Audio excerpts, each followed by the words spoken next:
오늘 본문의 말씀은 이 요아스 왕이 여호야다 대제사장이 죽은 후에 급속도로 변질하는 모습을 보여줍니다. 여러분, 사람이 착실하게 잘 나가다가 갑자기 그 인생의 방향이 꺾여질 때가 있습니다. 참 그것처럼 안타까울 때가 없습니다. 그동안 정말 열심히 성실하게 잘 했는데 어느 순간 잘못된 만남을 통해서 인생이 꺾여지는 경우가 참 많습니다. 잘못된 유혹을 받아서 불나방처럼 불 속에 들어가는데 본인은 그렇게 생각을 하지 않는 게 사실은 더 큰 문제죠. 오늘 본문 말씀 17절에 보면 대제사장 여호야다가 죽은 후에 여러분, 항상 이 경건한 사람이 그 사람 주변에 지키고 있다가 이제 주변에서 사라지면 반드시 그 틈을 노리고 미혹하는 이들이 찾아오게 됩니다.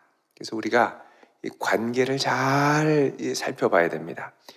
여호야다가 늘 요아스 왕을 여호와 경외하도록 여호와 중심으로 잘 붙들어줬는데 죽고 나니까 이제 유다 방백들이 옵니다. 이 방백들이라는 건 중간 지도자들을 말하죠. 이 중간 지도자들은 산전수전 다 겪었던 사람입니다.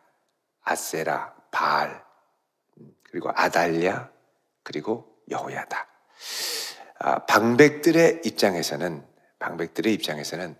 하나님을 경외하는 것이 그렇게 자기들에게는 재미가 없었던 것 같습니다. 오히려 이방 숭배를 해야 각 지방마다 산당이 세워지고 각 지방마다 제2의 중심지가 지방마다 생겨야 자기들에게 돌아오는 경제적인 이익과 여러 가지 유익이 있다고 생각했던 것 같습니다. 그래서 이 방백들이 여호야다에게 와서 절함에, 그러죠. 절한다라는 건 사실 이제 이 요아스 왕의 이제 교만함, 자부심, 이 자존감을 이제 완전히 이렇게 높여주는 거죠. 쉽게 말하면 요아스 왕이 교만하도록 그를 이제 높여주는 겁니다. 그러니까 왕이 그들의 말을 듣게 된다. 여러분, 이게 사람이 이제 자기 말을 듣게 하려면 높여줘야 됩니다. 방백들이 아주 고수죠. 사람을 이렇게 조정하는데 고수입니다. 이 방백들이 여호야다가 있을 때 사실은 왕이 있긴 있지만 이제 이 국사를 결정하고 무엇인가를 추진하려고 할 때는 항상 하나님 중심으로 했는가를 여호야다가 늘 옆에서 보고 말을 하고 이제 검토를 했었을 것입니다. 근데 이제 자신의 어떻게 보면 왕이긴 하지만 큰 그늘막으로 인해 자기가 하고 싶은 대로, 자기의 마음이 닿는 대로 하기가 늘 어려웠던 것이죠. 근데 그랬는데 이 큰 그늘막이 없어졌다고 생각하니까 이제는 누가 나를 뭐라고 하랴, 내 마음대로 마음껏 할 수 있다. 사실 이것이 문제입니다. 우리 이 직장인들 같은 경우도 가정에 있을 때는 늘 가정이 있으니까요. 근데 예를 들어서 출장을 멀리 가거나 외국으로 가거나 이럴 때는 항상 유혹이 도사릴 수가 있죠. 얼마 전에도 한 대학교의 교수님이 아주 출장을 갈 때는 아주 입에 담지 못할 아주 이런 이야기들을 해서 이제 구설수가 됐습니다만, 여러분, 이게 그늘막이 사라졌을 때 찾아오는 이제 내 마음대로 하고 싶은 유혹, 이것을 우리가 잘 이제 살피고 봐야 됩니다. 방백들이 왕한테 절을 하니까 왕이 금방 그 말을 듣고 18절에 그의 조상들의 하나님 여호와의 전을 버리고 아세라 목상과 우상을 섬기기 시작했다. 그 방백들의 말 몇 마디로 어떻게 보면은 20년, 30년, 어떻게 보면 평생을 섬겨왔던 하나님을 어떻게 그렇게 급속도로 버리고 갈 수 있냐는 겁니다. 아세라 목상과 우상을 섬겼다. 여러분, 이게 너무 황망한 겁니다. 몇십 년간을 하나님 중심으로 이것 때문에 나라가 망하고 잊어질 뻔했는데 이걸로 다시 세우는데 또 다시 돌아갔다는 겁니다. 여기서 우리가 한번 생각해 볼 것이 과연 그러면 요아스는 하나님을 제대로 만났는가? 하나님 중심의 신앙이 제대로 박혀 있었는가 하는 부분입니다. 부모님이 있을 때까지는 잘하죠. 부모님 떠나면 맘대로 하게 됩니다. 부모님 옆에 그늘막에 있을 때는 믿음 생활을 그래도 반강제적으로라도 합니다. 근데 조금 지나서 혼자 되고 옆에 있는 친구들이 와서 사바 하면 그 다음에 이제 급속도로 하나님을 떠나서 믿음이 망가지는 것을 우리가 볼 수가 있습니다. 자, 그 죄로 말미암아 하나님의 진노가 유다와 예루살렘에 임하기 시작합니다. 떠나면 망하는 건 당연한 건데 떠나면 더 잘 될 수 있다라고 착각하는 어리석음이 찾아오죠. 그래서 여러분, 하나님을 경외하지 않고 내 뜻대로 하면 잘 된다라는 아주 이 교만한 어리석음이 사실은 사람 누구에게나 다 있습니다. 이럴 때 안 되면 옆에서 말해주면 자존심이 상해서 더 안 듣죠. 자, 하나님께서 19절에 그들에게 선지자를 보내셨습니다. 선지자 하나를 보낸 게 아니라 여러 선지자들을 보내서 계속 경고했습니다. 안 된다, 안 된다, 돌아와라. 하나님도 사랑하시니까 계속 말씀하시죠. 몇 번을 보내도 듣지 않으니까 20절에 하나님의 영이 제사장 여호야다의 아들 스가랴를 감동시켰습니다. 자, 여호야다가 누굽니까? 이 요아스의 생명의 은인이죠. 그 아들에게 성령이 임해서 갔습니다.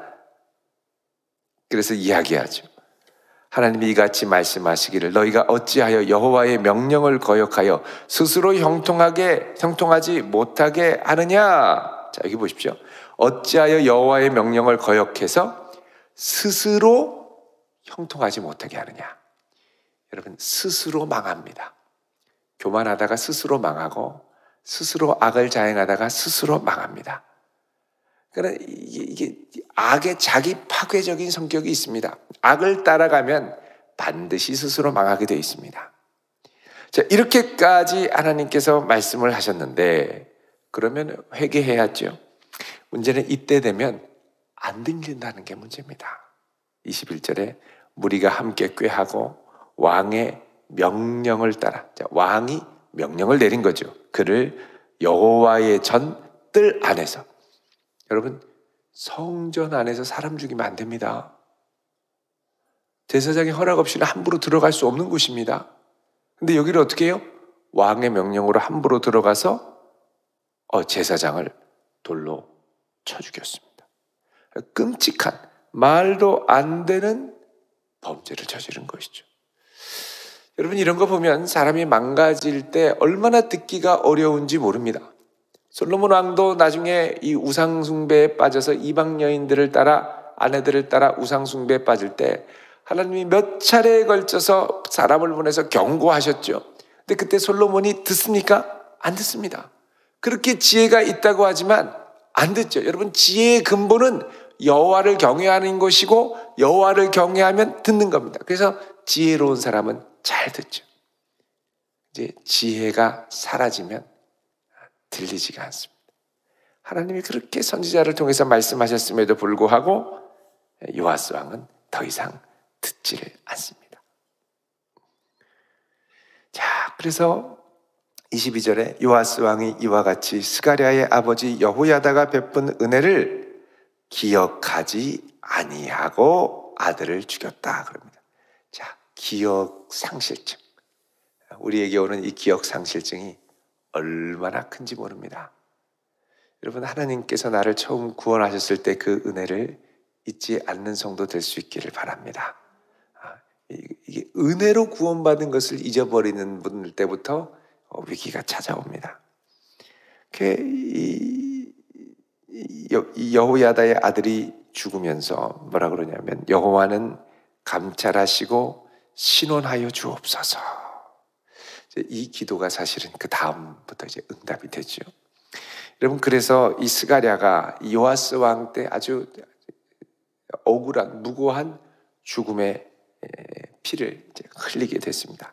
마태복음 23장에 보면 그래서 이 사건을 가리켜서 하시는 말씀이 있죠. 예수님께서 마태복음 23장 35절을 보시면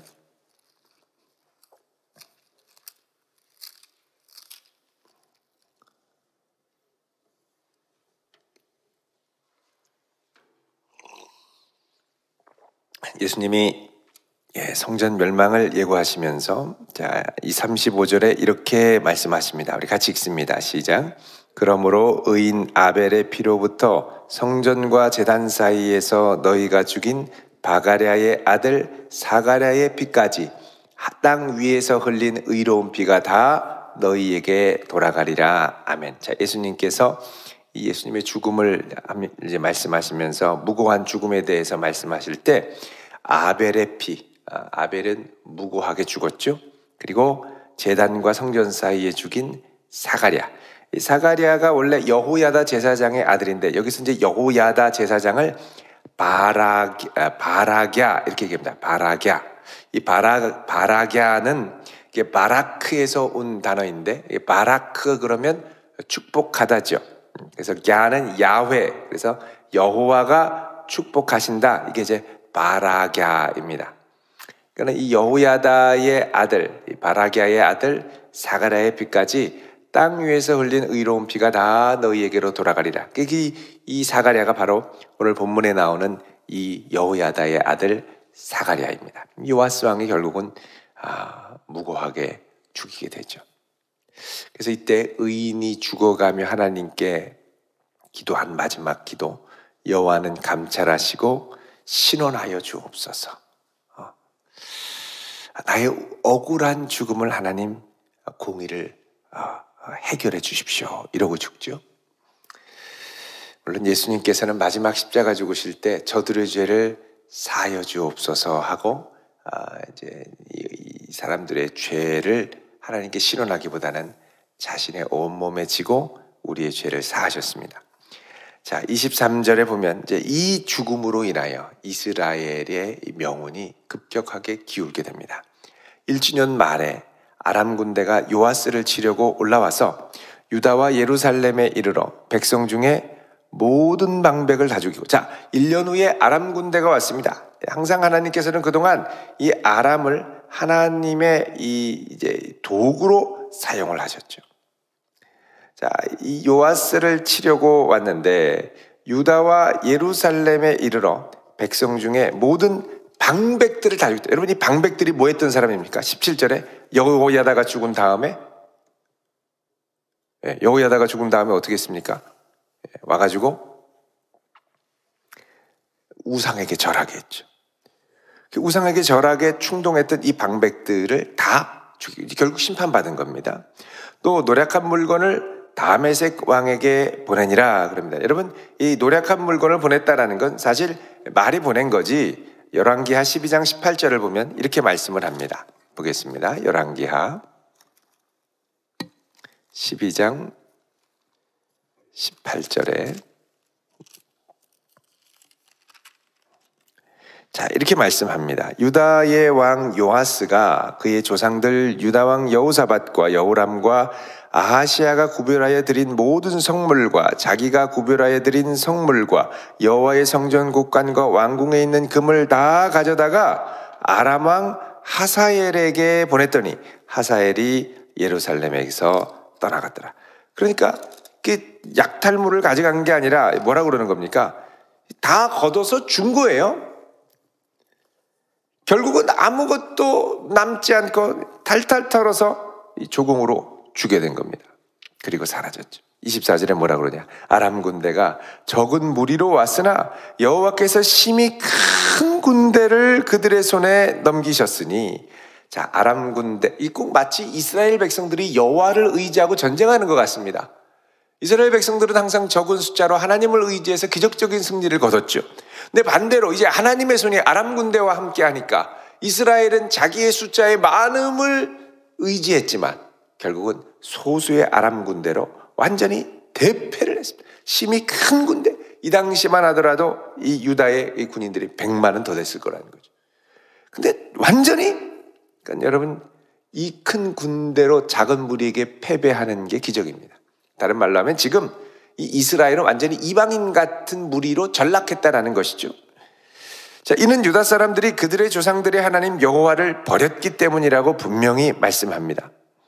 25절에 요아스가 크게 부상하며, 자, 전쟁 후에 부상을 했고 적군이 그를 버리고 간 후에 그의 신하들이 제사장 여호야다의 아들들의 피로 말미암아 반역하여 그를 그의 침상에서 쳐 죽인지라. 결국 이 요아스 왕도 침상에서 죽임을 당합니다. 심는 대로 거두게 되죠. 다윗성에 그가 장사됐지만 왕들의 묘실에는 장사하지 아니하였더라. 여러분, 왕들의 묘실에 우리 여호야다가 죽을 때 그곳에 안치된 것을 우리가 알 수 있습니다. 근데 여기서는 어떻게 됩니까? 이 요아스 왕은 안치가 되지 않습니다. 결국은 끝이 좋지가 않습니다. 27절에 요아스의 아들들의 사적과 요아스가 중대한 경책을 받은 것과 하나님의 전을 보수한 사적은 열왕기 주석에 기록되니라. 그리고 그 아들 아마시아가 대신하여 왕이 된다 그럽니다. 여러분, 이 아람은요, 단순히 그냥 전쟁하는 게 아니라 이 당시 하사엘은 하나님의 특별한, 이 당시에 이제 어떤 일이 있었냐면 엘리야 선지자가 이제 아람 쪽으로 갔는데 이 하사엘이 섬기던 이 아람 왕이 베나다시죠, 아마 왕이 병이 들어가지고 가서 이제 병이 낫겠는가 여호와의 선지자에게 물어봐라. 쫓아갑니다. 그러니까 정말 낫겠느냐고 물어보는데요. 그랬더니 엘리야 선지자가 이 하사엘을 보고 막 울지요. 왜 우냐고 그랬더니 너로 말미암아 많은 사람들이 짓밟히고 유린당하고 울고 성은 불타고 이러니까 아유, 저 같은 사람이 그런 인물이 되겠습니까? 그러자 하나님이 너를 세우셨다. 이 말을 듣고 가서 이제 자기 왕을 침상에서 이불로 물에 적셔서 질식시켜서 죽이고 자기가 왕이 돼서 쳐들어오는 겁니다. 그러니까 이제 다 이해할 수 없는 거대한 하나님의 손길이 이제 요아스와 유다를 향하여 압박을 시작하는 것이죠. 결국은 제일 어떻게 보면 단순한 원리입니다. 여호와를 경외하고 마음을 다른 데 허탄한 데 두지 않는 것. 이게 인생의 형통함과 승승장구할 수 있는 제일 기초적인 것인데, 사실은 이 가장 기초적이고 소중한 것을 무시하고 다른 신선한 게 뭔가 있나 하고 자꾸 눈길을 돌리다가 인생이 점점 파탄으로 가는 것을 우리가 볼 수가 있습니다. 여러분, 우리가 하나님 앞에 끝까지 신실하게 단순하게 설 수 있기를 축원드립니다. 많은 신기한 것들이 있고 많이 이랬다 저랬다라고 하지만 나와 나의 집은 오직 여호와를 섬기리라. 이 중심에서 벗어나지 않는 복된 성도 되시기를 주님의 이름으로 축원드립니다. 기도하겠습니다. 거룩하신 아버지 하나님, 세상에 많은 미혹하는 소리들이 있지만 저희들 그 소리 귀 기울이지 않게 하시고 마음을 다하고 성품을 다하고 힘을 다하여 우리에게 말씀하시는 하나님의 소리를 귀 기울여 듣고 힘써 순종하며 준행하는 저희들이 되게 하여 주시옵소서. 이 귀한 생명의 돌을 우리에게 주셨사오매 우리의 생명에 다하는 날까지 이 돌을 굳게 붙들고 흔들리지 않고 나아갈 수 있도록 저희들을 붙들어 주시옵소서. 오늘 이 아침 주 앞에 나와 감사의 마음으로 기도의 제목으로 주 앞에 예물 드립니다. 주님, 기쁘게 받으시고 흠양하여 주옵소서. 예수 그리스도의 이름으로 기도드리옵나이다. 아멘.